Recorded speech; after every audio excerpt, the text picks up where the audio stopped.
اور جبکہ ملائک کو مطلب فرشتوں کو ہم نے مطلب اللہ تعالیٰ نے حکم دیا کہ آدم علیہ السلام کے سامنے سجدہ کرو. یہ آیتیں ہیں نا بہت سی جگہ پر قرآن میں آئے.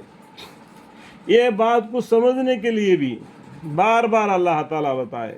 فرشتوں نے سجدہ کیا لیکن ابلیس نے سجدہ نہیں کیا، اور وہ گھمنڈ میں آ گیا اور انسانوں کو گمراہ کرنے کے چکر میں دنیا میں پڑا. تو اللہ تعالیٰ کو اشارہ کرتے ہیں کہ یہ شیطان تمہارا مردود ہے، تمہارا پیچھے لگا ہوا ہے، تمہیں جنت سے میں جانے میں آڑا کھڑا ہے، اور تمہارا دادا دادی کو بھی جنت سے باہر نکال دیا. اسے ہوشیار رہو. اس لیے بار بار بھی اللہ تعالیٰ نے بتائے تاکہ انسان گمراہ نہ ہو جائے اور شیطان کے تابع نہ ہو جائے. جبکہ ملائکوں کو اللہ تعالیٰ نے حکم دیا کہ ہم آدم علیہ السلام کے سامنے سجدہ کرو، تو سب نے سجدہ کیا مگر ابلیس نے ابلیس نے نہیں کیا. ٹھیک ہے، وہ جناتوں میں سے تھا، اس نے اپنے رب کا حکم سے عدل کیا. عدل مطلب کیا؟ حکم کو نہ مانا، اس کو بولتے عدل.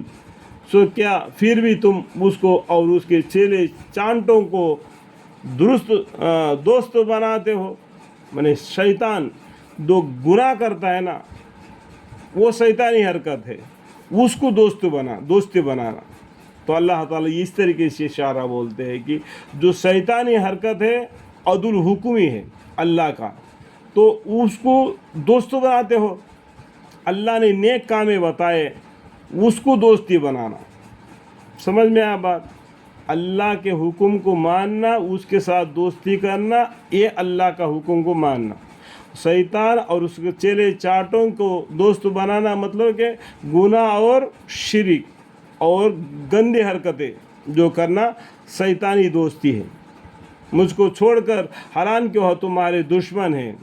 مجھ کو مطلب دیکھو یہاں پر دیکھو، مجھ کو کہتا اللہ تعالیٰ کو. سمجھ میں آئے؟ اللہ تعالیٰ کو چھوڑ کر حالانکہ وہ تمہارا دشمن ہے. کون؟ شیطان، ملعون، ابلیس. اس کے تینوں نام قرآن کے اس طریقے سے ہے. حدیث میں اور کوئی نام آیا ہے تو وہ ہمیں معلوم نہیں. یہ قرآن کے ذریعے جو آیا ہے وہ ہمیں بتلایا. یہ ظالموں کے لیے بہت برا بدلہ ہے. اللہم اغفر لی. میں معنی کو سمجھنے کے لیے کچھ حدیث کی باتیں بھی میں یہاں پر ملا رہا ہوں. ٹھیک ہے، جس طرح کے ہو بہو معنی لکھا ہوا ہے وہی پڑھ کر نہیں سنا رہا ہوں، بلکہ کچھ باتیں یہاں پر میں ملا رہا ہوں.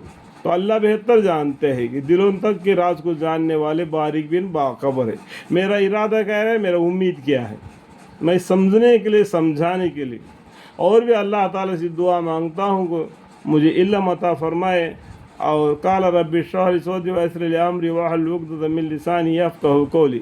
اور میرے گناہوں کو بھی معاف فرمائے. اللہم اغفر لی.